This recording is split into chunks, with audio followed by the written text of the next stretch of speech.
할렐루야. 오늘 사도행전 성경 공부 다시 처음으로 52번째 시간입니다. 제목은 벨릭스 총독 앞에서의 바울. 근데 이 벨릭스 총독 이전에는 여러분들이 잘 아시는 바와 같이 본디오 빌라도 총독이 있었죠. 아마 벨릭스보다 조금 더 오래 그 전에 있었던 총독인데, 그 본디오 빌라도 총독 앞에서 예수님은 신문을 받았고, 오늘 바울은 벨릭스 총독 앞에서 이제 신문을 받는 장면입니다. 그래서 이제 바울의 삶을 쭉 이렇게 살펴보면은 예수님의 일생과도 비슷하게 이렇게 배치되어 있다는 것을 우리가 알 수가 있는데, 자, 아무튼 지난주에 이어서 오늘도 지난주에 이어서 오늘은 이 천부장이었던 천부장이 지금 바울을 벨릭스 총독 앞으로 보내게 되죠. 천부장 루시아가 이제 그렇게 했는데, 벨릭스 총독 앞에 선 바울에 대한 이야기입니다. 자, 그래서 24장 1절에 보니까 닷새 후에 대제사장 아나니아가 어떤 장로들과 한 변호사 더들로와 함께 내려오지만, 실제로 이제 북쪽으로 올라간 거죠. 예루살렘에서 저 북쪽 해안가인 가이사랴 쪽으로 이제 올라간 겁니다. 이 더들로와 함께 총독 관저로 와서 총독 앞에서 이제 바울을 고발합니다. 바울이 이제 5일 전에 왔죠. 바울이 5일 전에 왔고, 그 다음에 총독이 그래, 너를 고발하는 자들이 올라올 텐데 기다렸다가 고발하는 사람들이 오면 재판을 열겠다. 이제 요 상황입니다. 자, 그래서 이제 바울을 고발했던 자가 누구예요? 대제사장 아나니아였고, 그 다음에 백성들의 장로들이었고, 그 다음에 이 사람들이 자기들이 말하는 것보다는 변호사를 하나 데리고 옵니다. 그게 누구냐면은 더들로라는 변호사예요. 그 당시 이제 말을 아주 잘했겠죠, 변호사니까. 그래서 총독 앞에서 바울을 이제 고발합니다. 그러니까 이제 바울을 앞에 두고 고발하고, 또 바울은 자신을 변론하고, 총독은 심판하고 재판하고, 그 재판정 상황이에요. 자, 그렇게 보니까 먼저 이제 더들로가 고발하는 이제 내용입니다. 근데 이제 3절부터 쭉 이제 8절까지 그 더들로가 고발하는 내용인데, 더들로가 하는 말이 처음에 이렇게 보니까 우리가 이게 비슷한 상황이 우리나라도 있었던 것 같아요, 옛날에. 자, 3절, 벨릭스 각하여 우리가 당신을 힘입어 태평성대를 누리고, 또 이 민족이, 우리 유대인들이 로마에 파송된 총독인 당신으로 말미암아, 당신의 선견 지명으로 말미암아 여러 가지로 개선됐습니다. 도로도 닦아놓고, 그 다음에 문명화 시켜줬고, 이런 얘기를 하는 거예요. 그래서 우리나라에도 보면은 친일 사관을 가진 역사학자들이 있죠. 이 사람들은 일제 식민지가 우리나라가 조선이 발전했다, 이런 이야기를 하는 분들이 많이 있어요. 실제로 이제 일본이 일제가 우리 조선을 침략한 다음에 쌀 같은 거 가져가기 위해서, 그 다음에 도로를 닦고 열차를 놓기도 하고, 굉장히 이제 그런 것들을 했죠. 궁극적으로 자기들 이익을 위해서 만들어준 거지 조선을 유익하기 위해서 만든 건 아닌데, 그렇게 이제 생각하는 사람이 있어요, 우리나라 역사학자 중에도. 자, 근데 지금 이 더들로가 바울을 고발하면서 일단은 이 총독 그 벨릭스 각하를 자기 편으로 이제 끌어야죠. 재판장 마음에 들어야 되죠. 그래서 이야기를 합니다. 야, 당신의 성견 지명으로 말미암아 우리 유대인들이 굉장히 살기 좋았습니다. 여러 가지로 개선됐습니다. 어느 모양으로나 또 어느 곳에서나 아주 당신 때문에 우리가 감사합니다, 이런 얘기. 일제시대 때 그 일본의 총독인 이토 히로부미죠. 누가 암살했습니까? 우리 안중근 의사가 암살을 해버렸는데, 바로 그 상황을 생각하면 돼요. 그러니까 로마의 총독인 이 벨릭스 그 앞에 가가지고 이 유대인들이 아부를 떨면서 바울을 죽여달라, 그 얘기를 한 겁니다. 바울이나 지금 이 더들로나 대제사장이나 백성들의 장로나 똑같이 유대인들인데, 유대인들끼리 종교적인 갈등이 생겨가지고 로마 총독 앞에 가가지고 야, 이 바울 좀 죽여달라고 이야기하면서 아양을 떠는 그 장면. 이 참 처참하죠. 어떻게 보면 참 불쌍한 그런 생각이 많이 들었습니다. 저는 이 구절을 읽으면서. 자, 그러면서 4절에 또 이렇게 얘기합니다. 당신을 더 괴롭게 아니하려고 하여서 우리가 대강 여짜옵니다. 간용하여서 들어주시기를 원하나이다. 아주 공손한 표현입니다. 자, 그러면서 이제 바울을 고발하는 내용이 5절부터 나누어지죠. 자, 바울을 고발하는 내용이 우리가 보니 이 사람은 바울은 전염병 같은 자라. 천하에 흩어진 유대인들을 다 소유하게 막 요동하게 하는 자요. 나사렛 이단의 우두머리라. 나사렛 이단 누구 말합니까? 나사렛 출신 예수님을 말하는 거예요. 이 나사렛 이단 예수를 따르는 추종자고 그들의 우두머리라. 그리고 그의 제명은 바울의 제명은 뭐냐? 성전을 더럽게 하려 함으로 우리가 잡았습니다. 자, 그 다음에 이제 아까 제가 없는 그 6절 하반절부터 8절 상반절이 없다고 했죠. 근데 다른 사본에는 있습니다. 그래서 다른 사본의 내용을 한번 보니까 그래서 우리가 율법대로 재판하려고 했으나 율법대로 재판하는 것은 바울을 성전을 해방했기 때문에 사형시킬 수가 있었습니다. 율법대로 재판하려고 했지만 로마 총독인 천부장 루시아가 와서 그를 우리 손에서 강제로 빼앗아갔나이다.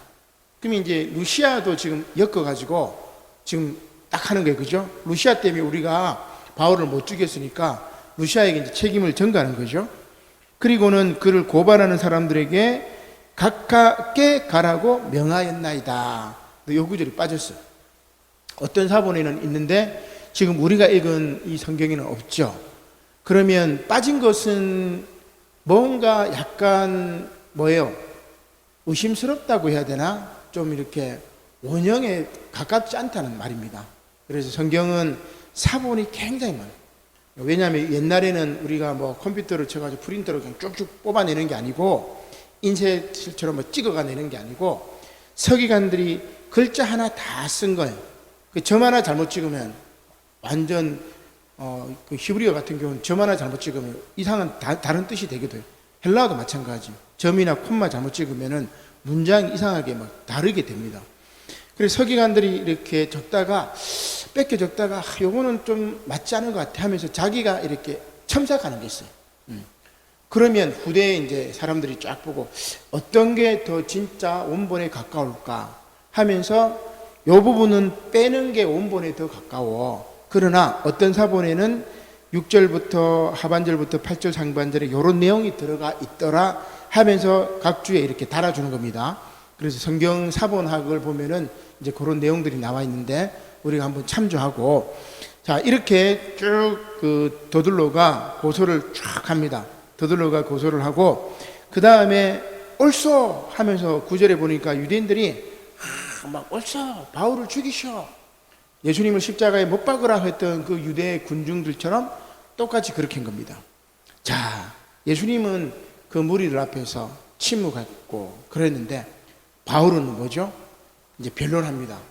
바울은 아주 학식이 있는 사람이고 그리고 헬라 말에도 능통했고 그 다음에 유대 율법에서도 가말리엘 출신으로 아주 전통적인 학자였기 때문에 바울이 딱 이야기를 합니다. 이제 바울이 이제 하는데 10절에 보니까 총독이 바울에게 머리로 표시하여 말하라 하니, 여러분 뭐겠어요?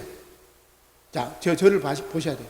그리고 머리 딱 들고 여기는 고소하는 사람들이 있고 여기는 바울이 서 있어요. 그러면 이제 고소하는 사람들은 얘기를 다 들었겠죠. 그 다음에 바울을 딱 보고 고개 이렇게 너 얘기해봐 이런 겁니다. 굉장히 이제 오만하죠. 그죠? 그러니까 이 식민지 백성들끼리 분쟁이 일어났으니까 귀찮은 거죠. 그래서 바울에게 머리로 야 너 말해봐라 머리 까딱 이렇게 한 거죠. 자, 그때 이제 바울이 이제 자기 이야기를 쭉 합니다. 바울의 변론을 이제 쭉 이야기하는데 뭐 여러 가지 이제 이야기를 하는데 그 11절부터 쭉 나와 있는 내용 가운데 핵심은 뭐냐? 나중에 이제 들어가 보기 위해서 다시 한번 살펴보겠지만은 바울은 이런 이야기를 합니다. 하나님을 향한 그 소망이 나는 멈출 수 없었고 계속 있었고 그 다음에 그 소망의 뜻이 뭐냐면은 의인과 악인의 부활을 내가 믿었다. 그리고 하나님과 사람 앞에 내가 부끄러움 없이 행했다 하면서 성전을 해방했다고 나를 고소하는데 너희들이 본 적이 있느냐? 내가 성전에서 해방한 일 전혀 없고 너희들이 봤으면 너희들이 직접 고소해라. 누가 내가 성전에서 해방했다고 했냐면 아시아에서 온 유대인들이 해코지 해가지고 그런 말 퍼뜨렸다. 그 거짓말 믿고 너희들이 나를 고소하는 거 아니냐 하면서 바울이 막 탁 변론합니다. 그러니까 가만히 들어보니까 벨릭스가 가만히 들어보니까 이 뭐 지금 지금 이 바울 말도 맞고 또 이 유대인들 말도 맞는 것 같고 그래서 벨릭스가 뭐라고 이야기합니까? 자, 22절입니다. 이제 예수 그리스도에 관한 도를 쭉 이야기를 하고 하니까 벨릭스가 22절에 이 도에 관한 것을 더 자세히 아는 고로 무슨 말이죠? 벨릭스의 부인이 24절에 보니까 벨릭스가 그의 아내 유대 여자 드루실라, 그러니까 이 로마의 총독이었지만 유대 땅에 와가지고 아마도 결혼해가지고 유대인 여자를 아내로 삼은 것 같아요. 그래서 이 드루실라와 함께 와서 바울을 불러 그리스도 예수 믿는 도를 듣습니다. 그러니까 유대인들이 얘기하는 하나님 이야기하고 좀 다르게 예수 그리스도에 대한 이야기를 하니까 이게 뭐냐? 그리고 바울이 또 뭘 얘기했어요? 의인의 부활과 악인의 부활을 쭉 이야기를 하니까 이게 뭐지? 궁금한 거예요. 그래서 그 도에 대해서 알기는 알았는데 부인을 통해서 좀 더 알았겠죠. 그래서 조금 더 이제 들어보려고 연기합니다. 재판을 연기하는 거죠. 그리고 말을 하는 게 22절에 천부장 루시아가 오거든 이 재판을 처결하리라 탁 이야기를 하고 23절에 백부장에게 명하여 바울을 지키되 이제 바울을 감시하되 자유를 주고 그리고 그의 친구들이 바울을 돌봐주는 것을 금하지 말라. 굉장히 이렇게 대접해 주는 거죠. 어떻게 보면. 자, 요 이야기가 이렇게 해서 이제 재판이 1차로 끝났고, 그 다음에 이 벨릭스가 그의 아내 드루실라, 유대인 여자 드루실라와 함께 와서 바울을 이렇게 부릅니다. 감옥에 있으니까 이제 부르고 계속해서 이제 그리스도 예수 믿는 도를 이렇게 듣는 거죠. 그러면서 이렇게 호기심은 가. 그러니까 복음에 대해서 이렇게 듣고 이거 내가 믿어야 될까 말까 이렇게 호기심은 가는데 벨릭스가 어떻게 얘기하죠? 25절에 보니까 지금은 가라.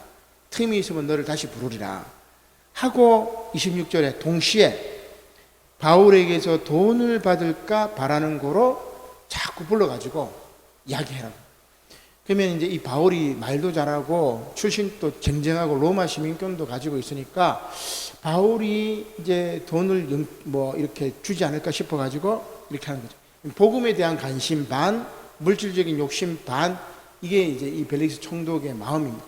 네, 그래서 어떻게 몇 년 동안 있었느냐? 27절에 한번 보세요. 이태가 지난 후 2년을 말합니다. 2년 동안 감옥에 가둬놓고 심심하면 바울 불러가지고 한번 얘기해봐라 하고 이놈이 너 지금 좀 돈 좀 주면 내가 너 풀어줄 건데 계속해서 2년 동안 그렇게 바울을 가두고 있었던 거죠. 그 다음에 베스도가 벨릭스의 소임을 이어받고 총독이 바뀌어요. 한 2년 정도 지나면 총독을 또 이렇게 바꾸잖아요. 그죠? 그래서 벨릭스 총독이 떠나고 베스도가 그 총독으로 오게 됩니다. 그 얘기가 이제 오늘 말씀 그 이야기인데, 자, 그러면 오늘 이제 요 전체 내용을 여러분 쭉 이제 딱 들었으니까 딱 기억하시고 들어가 보기로 한번 보도록 하죠. 자, 들어가 보기 이제 4가지가 있는데 한 3가지만 살펴보는데, 첫 번째, 바울의 죄는 무엇이었고 바울이 변론했던 것은 무엇입니까? 그래서 우리가 교재를 한번 보면 427쪽에 잘 나와 있는데, 우리 성경에도 잘 나와 있기 때문에 성경을 봐도 됩니다. 자, 바울의 죄를 우리 더들로가 이야기를 합니다. 5절부터 쭉 이야기하죠. 자, 바울을 더들로가 뭐라고 표현했냐면은 전염병 같은 자라고. 자, 우리 그리스도인들은 뭐가 돼야 돼요? 전염병 같은 자가 돼야 돼요. 복음의 전염병. 그죠? 코로나 바이러스를 전하는 전염병이 아니고 복음을 전하는 전염병자가 되어야 됩니다. 근데 우리 그리스도인들이 코로나 상황 때 코로나 바이러스를 전하는 전염병자가 돼버렸죠. 어떻게 보면 복음을 전하고 사랑을 전하는 전염병자가 돼야 되는데 잘못된 거예요. 어떻게 보면. 자, 그래서 바울을 전염병 같은 자로 폄하하고 바울에 대해서 세 가지를 고소합니다.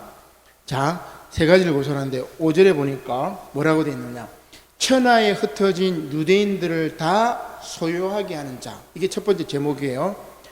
우리 그 427쪽 모범 답안에도 나와 있습니다. 모범 답안을 보셔도 되고 사도행전 24장 5절 말씀부터 쭉 보셔도 됩니다. 첫 번째 제목 고소한 내용입니다.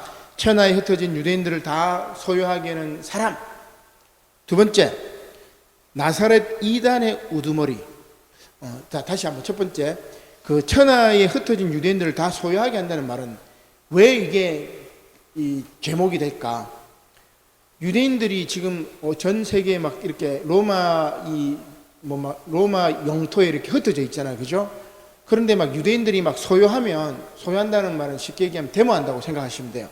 그럼 유대인들이 막 데모하고 소유하면은 로마 입장에서는 조용히 있어야 되는데, 여러분들이 좀 뭔가 일 없이 그냥 조용히 있으면 되는데 여기서 데모하고 저기서 데모하면 안 되잖아요. 그러니까 통치하기가 힘들단 말이에요. 그렇게 해서 이게 고소 내용이 됩니다. 천하 유대인들을 다 소유하게 하는 자. 그럼 왜 천하에 흩어진 유대인들을 다 소유하게 해요? 바울의 전도 여행 보세요. 소아시아에도 전도했죠. 그 다음에 그리스도 전도했지. 그러니까 그 당시에 로마, 그리스, 소아시아, 그 예루살렘, 이스라엘, 요게 다 천하입니다. 지중해 연안에 로마 식민지 하니까. 그러니까 천하의 유대인들을 다 막 소동하게 하면은 이 로마가 다스리기 힘드니까 일단 고소할 수 있는 내용이고, 거기에 왜 소유하게 하느냐면 나사렛 이단 예수의 말을 전하는 것, 그리고 죽었던 예수가 부활했다고 막 이야기하는 것, 이런 것. 그 다음 세 번째가 예루살렘 성전을 더럽게 했다. 요게 이제 세 가지 고소 내용이라고 할 수가 있겠죠. 자, 여기에 이 더들로의 고소 내용에 대해서 요 세 가지에 대해서 바울이 그대로 또 반박합니다. 그죠? 12절부터 쭉 이어지는 게 이제 바울의 반박인데, 자, 첫 번째 바울이 뭐라고 얘기해요? 나는 지금 예루살렘에 체류했던 기간이 10일밖에 안 됩니다. 그죠? 12절에 보면 나와 있어요. 예루살렘에 지금 내가 선교행 끝나고 예루살렘에 온 지 12일이 지났는데 뭔 성전을 내가 소동스럽게 했느냐? 전혀 그렇지 않았다. 그리고 두 번째는 누구와도 내가 논쟁하거나 성전 안에서 선동하지 않았고 소동을 일으킨 증거를 내가 너희들이 제시를 해봐라.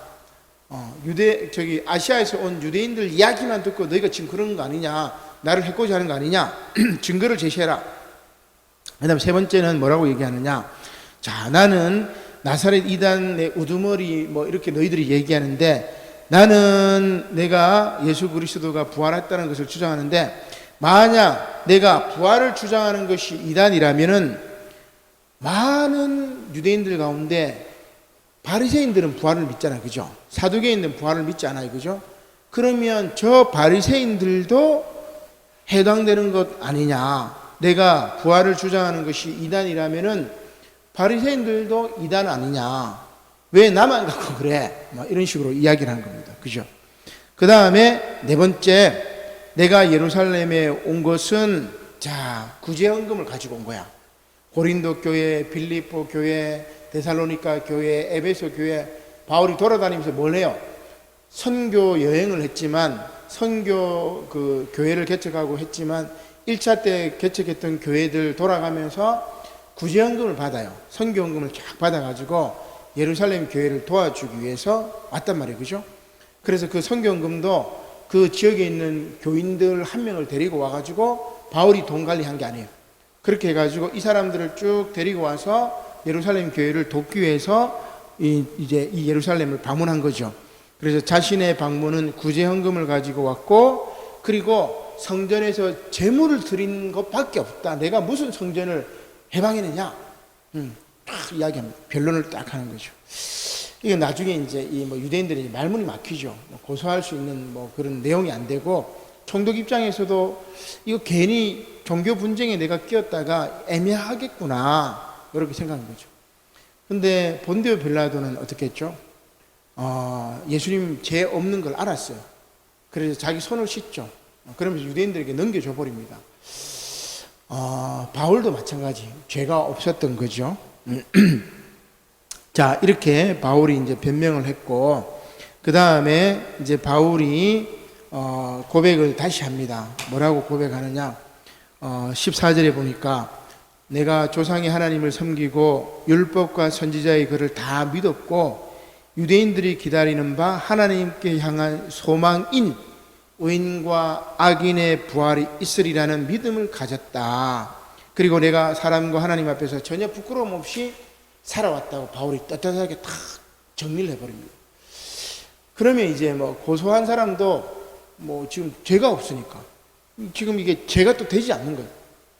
그래서 이 벨릭스 총독이 아마 이제 심중에는 바울이 죄 없다는 것을 이제 알았지만 놓아주기를 바랬지만은 아까 뭐라고 말씀드렸죠? 이 바울이 이제 돈이 있는 것 같으니까 성경금도 가져왔다 했으니까 바울한테 돈을 좀 더 받아내고자 그냥 이렇게 가둬둔 것 같아요. 놓아주면 또 소요 사태가 일어날까봐 그렇고, 가둬놓고 심심하면 바울 불러가지고 그 예수 그리스도에 대한 도를 한번 듣기도 하고, 그리고 이제 가둬놓고 그렇게 한 2년을 끌었던 겁니다. 바울이 2년 동안 그 가이사라 감옥에 있었다. 근데 여러분, 옥중 서신을 쓴 거는 요 가이사라 감옥에서 쓴 게 아니에요. 로마 감옥에서 쓴 겁니다. 옥중 서신, 에베소서, 골로새서, 빌레몬서, 뭐 빌립보서, 요 옥중 서신은 요때 쓴 게 아니에요. 감옥은 그 이스라엘 가이사라 로마 총독이 있는 그 지역에 감옥이 하나 있고, 그 다음에 로마로 가서 또 감옥에 갇혀 있기도 하고, 거기서 옥중서신, 목회서신을 쓰게 되는 거죠. 자, 그 다음에 세 번째는 벨릭스 총독에 대해서 한번 우리가 살펴볼 수가 있습니다. 벨릭스 총독에 대해서 한번 살펴보는데, 우리 428쪽에 우리 교재에 보면은 조금 우리가 이제 살펴볼 수 있는 내용이 나오는데, 로마의 역사가 타키투스는 이 벨릭스에 관해서 이렇게 말했다. 일반 역사에 나오는 겁니다. 그러니까 지금 우리 본디오 빌라로라든지 벨릭스라든지 베수도라든지 이스라엘 점령지에 있던 총독들의 계보입니다. 그러니까 이 타키투스라는 로마 역사가가 벨릭스에 관해서 이렇게 이야기합니다. 그는 온갖 수치스러운 짓을 하면서도 벌을 받지 않아도 된다고 믿는 사람이다. 사실 그는 하나님의 사람 바울을 2해 동안이나 그의 곁에 두고 양심에 들리는 소리를 경청하여 구원을 받아야 할 사람이었다. 그러나 그는 그 회개하지 못한 내면의 탐욕과 게으름으로 인하여 그 절호의 기회를 유실시킨 어리석은 사람의 전형이 되고 말았다. 바울을 가까이에서 복음을 들을 수가 있었는데, 그는 만약에 이 벨릭스가 복음을 받아들였다면은 역사의 새로운 이름으로 딱 기록됐을 거 아니겠어요, 그죠? 근데 이제 이 좋은 기회를 놓쳐버린 거죠. 왜 그랬을까? 자, 계속해서 봅니다. 바울의 증언을 듣는 동안 벨릭스는 장차 올 심판을 두려워하면서 더 알기를 원하기도 했지만, 그러니까 예수 그리스도의 복음에 대해서 더 알기를 원했지만, 결국은 뭐 때문에? 돈을 더 기대하며 현실에 안주하는 전형적인 부패 관료의 모습을 보였다. 오늘 제가 이제 전화 받은 게 우리 이제 동백전 있죠, 우리 동백전. 부산 시민들 이제 화폐 역할을 하는 동백전, 재래시장을 살리는 동백전인데, 지금 이 동백전 관련 예산이 이제 정부에서 이제 막 다 줄여버립니다. 지금 이제 동백전 발행이 이제 안 되는 경우인데, 그래서 시민단체들이 뭘 하냐면은, 시청에서 다음 주 추석 지나고 그 다음 주 화요일인가 시청에서 이제 세미나를 해요. 세미나. 동백전을 왜 없애냐? 재래시장을 제대로 좀 살리고 뭐 이런 이야기를 하는데, 관료들이 지금 제대로 이제 백성들에 대한 정책들을 제대로 해야 되는데, 이 관료가 뭐예요? 돈에 눈이 어두워가지고 현실 정치에 안주하는 전형적인 부패 관료의 모습을 보이는 거죠. 그죠? 뭐가 백성들을 위한 거고, 뭐가 국민들을 위한 것을 이제 봐야 되는데, 전혀 그런 판단을 하지 않는 거죠. 그죠? 위에서 하라면 뭐 하는 거니까. 근데 이 벨릭스도 마찬가지. 전형적인 부패 관료의 모습을 보고, 그래서 현실에 안주합니다. 복음의 메시지가 이 마음을 이렇게 감동하기도 해. 부인이 또 유대인 여자니까, 이 말을 믿고 내가 복음을 받아들이고 구원을 받고 심판을 받지 않고 영생의 삶을 누릴 수 있는데, 한편으로는 돈 욕심 때문에 이제 이걸 받지를 않는 거죠.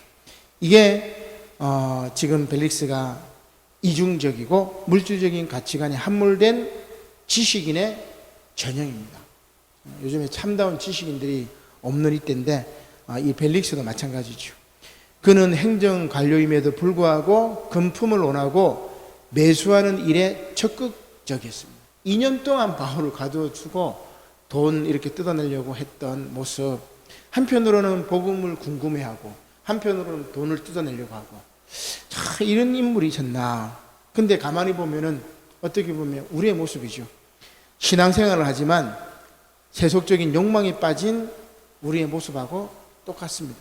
예수를 믿지만 사랑을 위해서 나의 몸을 헌신하고 십자가에 내어주기를 바라는 게 예수님을 따르는 이들의 모습이지만, 한편으로는 세상의 부귀와 세상의 권력과 세상의 욕망에 눈이 멀어가지고 그걸 막 추구하는 거예요.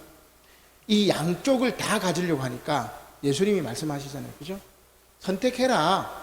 하나님을 택할 것이냐, 세상 만문을 택할 것이냐, 재물을 택할 것이냐, 돈을 택할 것이냐, 하나님을 택할 것이냐. 둘 중에 하나 딱 얘기해 버립니다. 근데 우리는 뭐예요? 이 두 가지를 다 이렇게 줄타기를 하면서 신앙생활을 하니까 뜨겁지도 않고 차갑지도 않고, 이런 이제 모습이라고도 할 수가 있습니다. 자, 그래서 오늘 신앙생활을 하되 세속적인 욕망에 빠진 우리들의 모습을 이 벨릭스를 통해서 살펴볼 수 있지 않을까, 그런 생각을 해보게 됩니다.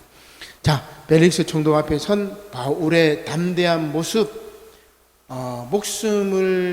목숨의 위협 가운데서도 담대하게 복음을 전했던 바울의 모습을 통해 가지고 우리가 정말 예수 믿는 사람이라면 어떻게 살아야 되는가 다시 한번 이렇게 돌이켜 반성할 수 있는 그런 시간이 되시기를 주님의 이름으로 간절히 축원합니다. 아멘. 기도드리겠습니다. 고마우신 하나님, 감사를 드립니다.